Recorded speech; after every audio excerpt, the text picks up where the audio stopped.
Episode 6 अजीब किस्म के इंसान हो। दोनों बैठकर ब्रेड पकौड़ा खा रहे थे। अच्छा प्लीज अपने बारे में बताओ ना, ऋतु ने सिद्धार्थ की तरफ देखकर कहा। मैं क्या बताऊं? सिद्धार्थ बोला। अरे बताने को तो बहुत कुछ होगा, कहाँ से सफर शुरू किया फिर दिल्ली कैसे आए? ऋतु ने कहा। कुछ भी नहीं है बताने को, सिद्धार्थ बेरुखी से बोला। मुझे अकड़ मत दिखाना, जेल में डाल दूंगी, ऋतु गुस्सा करती हुई बोली। सच? सिद्धार्थ बोला। हाँ, अगर ज्यादा अकड़ दिखाई तो ये भी नहीं देखूंगी कि तुम मेरे हस्बैंड हो, ऋतु ने कहा। ठीक है फिर आप डाल दो, सिद्धार्थ बोला। क्या? ऋतु ने पूछा। देखो अपनी बात से आप पलटना मत, आप मुझे जेल में डाल दो, सिद्धार्थ ने कहा। लोग बाहर निकलने के लिए जमीन आसमान एक कर देते हैं और तुम्हें जेल में जाना है? ऋतु ने हैरान होते हुए पूछा। सिद्धार्थ बेशर्मी से हाँ में अपना सर हिलाने लगा। क्या हाँ, मैं मजाक कर रही थी, ऋतु बात को पलटती हुई बोली। पर मैं सीरियस हूँ, सिद्धार्थ बोला। पर मैं नहीं हूँ समझे, और वैसे भी तुम्हें जेल क्यों जाना है? ऋतु ने पूछा। ताकि आपसे पीछा छुड़ा सकूं, सिद्धार्थ ने बताया। और पीछा क्यों छुड़ाना है? ऋतु ने फिर पूछा। मेरे दोस्त ने कहा था जब मैं छोटा था तब, वो बोला पुलिस और डॉक्टर दोनों पर भरोसा मत करना, कभी भी झूठ बोलकर फंसवा देते हैं, सिद्धार्थ मासूमियत से बोला। ऋतु उसे देखकर हंसने लगी। फिकर मत करो, मैं तुम्हें नहीं फंसाने वाली, ऋतु को हंसता हुआ देख सिद्धार्थ नाराज हो गया। देखिए मैडम जी मैं बस बता रहा हूँ, सिद्धार्थ ने कहा। अफ, क्यों फिर से मैडम जी, मत बोलो प्लीज, ऋतु ने समझाया। अरे आप समझ नहीं रही, रिस्पेक्ट देना तो बनता है ना, कहीं किसी को पता चला कि मैं एक आईपीएस अधिकारी को जैसे तैसे बुलाता हूँ, तो मेरी जान पर बन आएगी, और तो और आपकी रिस्पेक्ट भी कम हो जाएगी मार्केट में, सिद्धार्थ ने अपनी बात कही। क्या करूँ मैं आपका? ऋतु ने माथे पर हाथ रख दिया। सिद्धार्थ कंफ्यूज होकर उसी को देख रहा था। चलो अब यहाँ से, ऋतु बोली। कहा? सिद्धार्थ ने पूछा। मेरे घर, ऋतु ने बताया। क्यों? सिद्धार्थ ने पूछा। बहुत सवाल पूछते हो, ऋतु बोली। सॉरी, सिद्धार्थ सर झुकाए बोला। ऋतु ने अचानक उसका हाथ पकड़ लिया, ये देख सिद्धार्थ हड़बड़ाया। ये क्या कर रही है? सिद्धार्थ ने अपना हाथ खींच लिया। हद है, अब क्या मुझे अपने पति का हाथ पकड़ने की भी परमिशन नहीं है? ऋतु गुस्से से बोली। देखिए आपने प्रॉमिस किया था कि आप मेरे साथ कोई भी जबरदस्ती, सिद्धार्थ बोल ही रहा था कि ऋतु पलटी और झुककर बोली। भाड़ में गया प्रॉमिस, वो तो सिर्फ सिचुएशन को संभालने के लिए बोला था ताकि आप बेकाबू होकर हंगामा ना खड़ा करो, और रही बात जबरदस्ती की। ऋतु और नजदीक आए, सभी आसपास के लोग उसे और सिद्धार्थ को देखने लगे थे। ये देख सिद्धार्थ थोड़ा नर्वस हो गया। तो एक बात अच्छे से समझ लो, मैं वो अबला नारी नहीं हूँ जो घूंघट में रहेकर जी पतिदेव, क्या हुआ मेरे पति परमेश्वर, ये सब करती फिरे। उद्धरण चिन्ह, ऋतु ने बोलकर सिद्धार्थ का हाथ फिर से पकड़ लिया। मुझे ये जो सब देख रहे हैं उनसे कोई मतलब नहीं है। जिसे हमारे बारे में जो बोलना है बोल सकता है, आवारा कुत्तों का काम ही होता है भौंकना। तुम्हें जब पहली बार देखा था तभी से सोच लिया था कि तुम मेरे तब भी थे और आज शादी के बाद बन भी चुके हो, तो जब चाहूँ जिस तरह से चाहूँ जबरदस्ती अपना हक जाता भी सकती हूँ और वक्त आने पर अपना हक मांग भी सकती हूँ। और हाँ एक बात याद रखना, मुझे इस जमाने से मेरे माथे के बाल बराबर भी फर्क नहीं पड़ता, तो लोगों के बारे में छोड़ो और सिर्फ मेरे बारे में सोचो, समझे? ऋतु गुस्से से बोली। सिद्धार्थ की हालत टाइट हो गई थी, डर के मारे एक घुट उसने अपने गले से नीचे उतरा। तभी ऋतु ने उसे खींचकर खड़ा किया और हाथ पकड़े वहां से अपने घर के लिए टैक्सी की तरफ जाने लगी। कहाँ फंसा दिया बजरंग बली, कुछ करो, सिद्धार्थ जाते जाते ऊपर की तरफ देखकर बोला। दोनों टैक्सी के पास पहुंचे। भैया जी, मयूर विहार लेकर चलो, ऋतु ने कहा। फिर दोनों टैक्सी में बैठ गए। करीब 1.5 घंटे बाद दोनों ऋतु के फ्लैट में पहुंचे। ऋतु ने फ्लैट का दरवाजा खोला और अंदर गई। सिद्धार्थ भी बाहर ही खड़ा था। अंदर आ जाओ, कब तक यूं बाहर खड़े रहोगे, ऋतु ने बताया। सिद्धार्थ ने एक गहरी सांस ली, फिर फ्लैट में कदम रखा। वो अंदर आकर देख लगा, सब सामान बिखरा पड़ा था। सॉरी, टाइम नहीं मिलता, ऋतु बोलकर सब कपड़े समेटने लगी। तभी सिद्धार्थ की नज़र टेबल पर रखी फाइल पर गई। उस पर लिखा था इमोर्टल फॉक्स। सिद्धार्थ को क्या सूझा कि उसने उस फाइल को खोला और देखने लगा। अंदर कुछ आर्टिकल्स थे जिसमें सिद्धार्थ का अतीत छुपा हुआ था। सिद्धार्थ ने एक नज़र ऋतु पर डाली जो झुकी हुई कपड़ों को हाथों से उठा रही थी। फिर वो वापस से फाइल के अंदर के आर्टिकल को पढ़ने लगा। उसने दूसरा पेज पलटा, उसमें दिल्ली के नॉर्थ साइड के वेयरहाउस की फोटो दिखी। अचानक उस फोटो को देख सिद्धार्थ अपनी यादों की एक छोटी सी झलक में चला गया। छत से पानी टपक रहा था, शायद से पाइप लीकेज थी। वहीं पर चारों तरफ फर्श पर खून बिखरा हुआ था। कहीं पर कटा हुआ हाथ पड़ा था तो कहीं पर उंगलियां बिखरी पड़ी थी, तो कहीं पर एक आदमी मरा पड़ा था और उसके पेट से अंतड़िया यानी इंटेस्टाइन बाहर निकाला हुआ था। नजारा रूह को कपकपाने के लिए काफी था। वही दीवार से सटकर लाशों का ढेर पड़ा हुआ था। कम से कम 150 लोगों की लाशें थी जो ढेर में तब्दील हो चुकी थी। दिल्ली की उस सर्द रात में ठंड काफी ज्यादा थी, तो वेयरहाउस के आसपास काला घनघोर कोहरा छाया हुआ था। आसमान में बिजली चमक रही थी और चांद की नीली रोशनी उस लाशों के ढेर पर दीवार से सटकर बैठे हुए इमोर्टल फॉक्स पर रोशनी फैला रही थी। उसके हाथ में जापानीज कटाना थी जिसकी धार पर से खून की बूंदें नीचे लाशों के ढेर पर टपक रही थी। इमोर्टल फॉक्स पूरा खून से भीग चुका था। वो मंजर काफी डरावना था। इमोर्टल फॉक्स हाथ में जलती हुई सिगरेट लिए बैठा था और कस लगाए जा रहा था। फर्श पर खून से एक लाल रंग की चादर खींच गई थी, या यूं कहे खून का स्विमिंग पूल बन चुका था। क्या कर रहे हो? ऋतु ने आवाज लगाई। सिद्धार्थ अपनी अतीत की यादों से बाहर आया। कक्का कुछ नहीं, सिद्धार्थ बोला। ऋतु पास आई। उसने देखा सिद्धार्थ 5 साल पहले हुआ मासेकर यानी कत्लेआम के केस की फाइल की कॉपी को देखे जा रहा था। तो इसे पढ़ रहे हो? ऋतु बोली। वो बस देख रहा था, सिद्धार्थ बोला।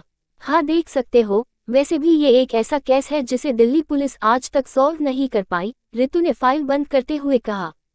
हो सकता है वो उसी में मारा गया हो, सिद्धार्थ बोला।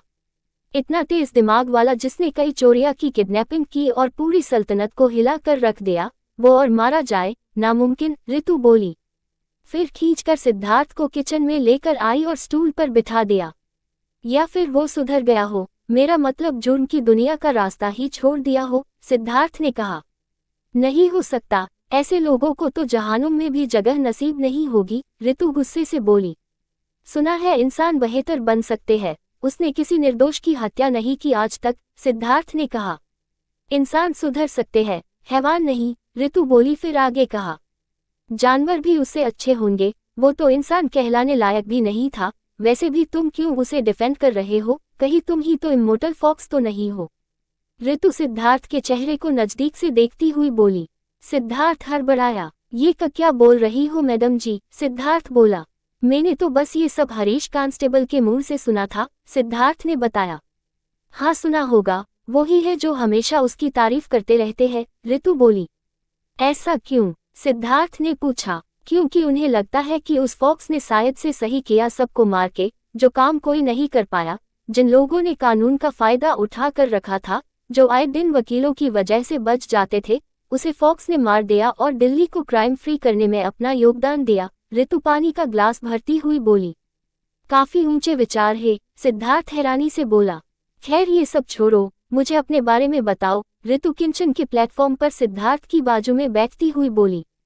क्या बताऊं? सिद्धार्थ बोला। जो भी, जो मुझे नहीं पता, ऋतु ने कहा। सिगरेट पी लेता हूँ और कभी कभी दारू भी, सिद्धार्थ धीरे से बोला। उसका सर झुका हुआ था। यानी संत तो नहीं ही हूँ, ऋतु बोली। मैंने कभी नहीं कहा मैं संत हूँ, सिद्धार्थ बोला। तो क्या हो फिर? ऋतु ने पूछा। नहीं जानता, अजीब किस्म के इंसान हो, ऋतु बोली। जो भी है, सिद्धार्थ मुंह फेर कर बैठा था। अब क्या हुआ? मुझे कोई दिक्कत नहीं तुम्हारी सिगरेट पीने की आदत से या दारू से। सब करते हैं, पर लिमिट में ही करना। हेल्थ को ज्यादा नुकसान हुआ तो बंद करवा दूंगी, ऋतु ने सिद्धार्थ का मुंह अपनी तरफ करते हुए कहा। सिद्धार्थ आसपास देख रहा था। उसने पूरे रूम को देखा। क्या हुआ? ऋतु ने पूछा। कुछ नहीं, बस सब देख रहा था। इतना अच्छा घर है, किचन है, बेडरूम भी होगा, तो आपको यहाँ क्यों नहीं रहना? सिद्धार्थ ने पूछा। आप रहोगे मेरे साथ? ऋतु ने पूछा। नहीं, इसलिए, ऋतु ने जवाब दिया। फिर सिद्धार्थ का हाथ पकड़कर उसे लेकर अपने बेडरूम में जाने लगी। ये क्या कर रही है, मैडम? सिद्धार्थ बोल पड़ा। चुप रहो और शांति से इधर बैठ जाओ। ऋतु ने हाथ छोड़कर सिद्धार्थ को बेड पर बिठा दिया। सिद्धार्थ ने कमरे को देखा। कैसा लगा? ऋतु ने पूछा। लड़कियों जैसा तो नहीं है, सिद्धार्थ बोला। आपने लड़कियों का कमरा देखा है? मेरा मतलब गए है किसी लड़की के घर में या उसके कमरे में? ऋतु ने पूछा। नहीं, पर फिल्मों में देखा है, सब पिंक कलर का होता है, लड़कियों को काफी पसंद होता है पिंक कलर, सिद्धार्थ ने बताया। ऋतु की हंसी निकल गई। वो जोर जोर से हंसने लगी थी और सिद्धार्थ के बाजू में बैठकर उसके कंधे पर अपना सर रख दिया। वो काफी ज्यादा अनकंफर्टेबल फील कर रहा था। अब इसमें हंसने वाली कौन सी बात थी? सिद्धार्थ सामने देखते हुए बोला। कमाल है, मतलब, ऋतु फिर से हंसने लगी। सिद्धार्थ ने दूसरी तरफ मुंह फेर लिया। अब वो हुआ, my seed, you are so cute, मतलब सच में बजरंगबली के भक्त हो, दुनिया से दूर अपने ही रंग में। ऋतु बोली। सिद्धार्थ चुप था, कुछ नहीं बोला। अरे मेरी तरफ देखो पतिदेव, ऋतु ने कहा और सिद्धार्थ का मुंह पकड़ के अपनी तरफ किया। क्या है? सिद्धार्थ नाराज होते हुए बोला। नाराज हो? ऋतु कंधे पर सर रखकर ऊपर देखती हुई बोली। नहीं, सिद्धार्थ सामने देखता हुआ बोला। सॉरी, आपने बात ही ऐसी बोली कि हंसी निकल गई। रियली सॉरी सीड, ऋतु बोली। सिद्धार्थ नाम है, सिद्धार्थ बोला। हाँ जानती हूँ, पर मेरे लिए तो सीड ही नाम है, ऋतु ने जवाब दिया। फिर आगे कहा, जरूरी नहीं हर लड़की का कमरा पिंक कलर का और सब कुछ पिंक हो या उसे पिंक कलर पसंद हो, ऋतु बोली। हाँ ठीक है, सिद्धार्थ खड़े मुंह बोला। अरे सच बोल रही सीड, देखो तो, मुझे ही देख लो। मेरा कमरा सिंपल सा है, मेरे पास इतना टाइम ही कहाँ होता है ये सब करने का कि टेडी बियर से खेलूं, सपनों के राजकुमार से कैसे मुलाकात होगी इसके बारे में डायरी लिखूं, या आज फ्रेंड्स के साथ कहाँ शॉपिंग करने गई इसके बारे में लिखूं, ऋतु बोली। समझ गया, सिद्धार्थ बोला। गुस्सा हो? ऋतु ने पूछा। नहीं तो, भला आपसे क्यों गुस्सा रहूंगा मैडम जी, सिद्धार्थ ने फिर से मैडम जी कहा। प्लीज अगर वहां भी आपने ये बोला तो फिर देख लेना, मैं छोड़ूंगी नहीं। और वहां क्यों? यहाँ भी मत बोलो, ऋतु थकी हारी हुई बोली। अब और इस बात पर बहस करने की उसकी हिम्मत नहीं थी। वो बस सर सिद्धार्थ के कंधे पर रखकर सामने देख रही थी। यहाँ क्यों लाए आप? सिद्धार्थ ने पूछा। सामान पैक करना है तो आपकी हेल्प चाहिए, करोगे क्या? ऋतु ने पूछा। हाँ कोई बात नहीं, सिद्धार्थ ने जवाब दिया। मैं थोड़ी देर आराम कर लेती हूँ, फिर साथ में सब पैक कर देंगे, ऋतु बोली। हाँ ठीक है, सिद्धार्थ ने कहा। नहीं नहीं, ऋतु फिर बोली। क्या हुआ? सिद्धार्थ ने पूछा। किसी कंपनी को बोल देती हूँ, इतना सब कैसे मैनेज करके लेकर जाएंगे, और वैसे भी उन सब को पैकिंग करने और सामान शिफ्ट करने में काफी ज्यादा एक्सपीरियंस होता है, ऋतु ने बोला। ओके, सिद्धार्थ ने कहा। ऋतु बेड पर लेटी हुई सोने लगी। मैं अपने घर जाता हूँ, सिद्धार्थ बोला। क्यों? ऋतु ने पूछा। मुझे भी सामान पैक करना पड़ेगा, सिद्धार्थ ने कहा। कोई जरूरत नहीं, मेरा जब शिफ्ट होगा उस टाइम पर आपका भी करवा लेंगे, ऋतु ने बताया। अरे पर मेरा इतना सामान नहीं है, सिद्धार्थ ने बताया। फाइन, ऋतु सोते हुए बोली। तो मैं जाऊं? सिद्धार्थ ने पूछा। नहीं, ऋतु ने जवाब दिया। पर क्यों? उद्धरण चिन्ह। क्योंकि मैं नहीं चाहती, ऋतु बोली। पर क्यों? सिद्धार्थ ने फिर पूछा। बहुत सवाल करते हो आप, ऋतु सिद्धार्थ की तरफ देखती हुई बोली। तो जाने दो ना, सिद्धार्थ ने कहा। एक बार बोला ना, नहीं, मतलब नहीं, आर्ग्यूमेंट मत करो आप, शाम को मैं खुद आपको लेकर जाऊंगी, ऋतु बोली। ये गलत बात है, आप पुलिस में हो तो अपनी मनमानी ही करती रहोगी क्या? सिद्धार्थ नाराज होते हुए बोला।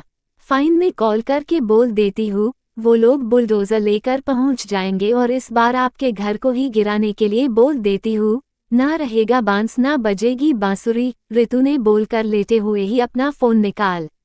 नहीं नहीं, प्लीज ऐसा मत करो, आप जो बोलोगी मैं वो सब करूंगा, सिद्धार्थ ने बोलकर सिद्धार्थ ने ऋतु के पैर पकड़ लिए। पागल हो क्या? ऋतु ने पैर पीछे खींचे और बेड पर बैठ गई।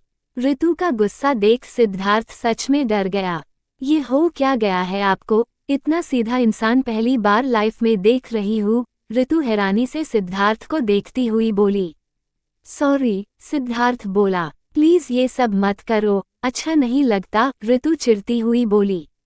अब मुझे सोने दो, शाम को आपका सामान लेकर आएंगे, ऋतु वापस से बिस्तर पर लेट गई। सिद्धार्थ उठकर बाहर सोफे पर आकर लेट गया। Continue, please like share comment.